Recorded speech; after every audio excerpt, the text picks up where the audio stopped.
I was the only one of my friends, including my brothers. I had a lot of brothers. So.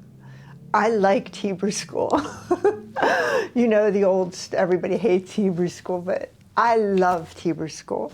I just, well, I like learning, and I like language, and I love words, and I loved the rabbi. And my favorite class actually was the rabbi's class. And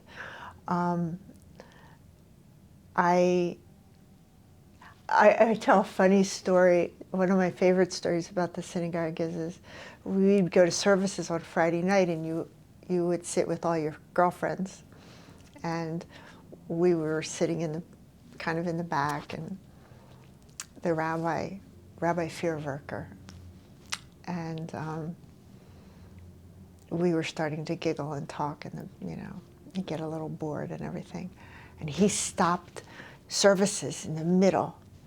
And he slammed his hands down, and he went, Elissa and Vicky and Hannah, you will be quiet right now. And we were like, oh my God, he said our name in the middle of services.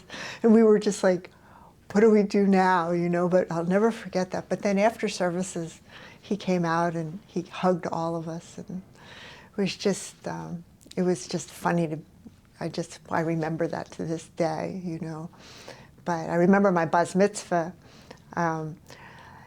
old, oh, he must have been in his 80s. His name was Mr. Krakauer, helped me with my Haftorah. And that was in the days when girls were bas mitzvah on Friday nights. You couldn't.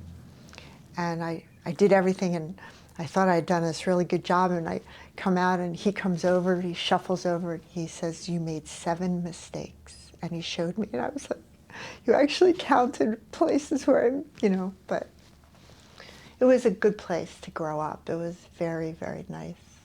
So.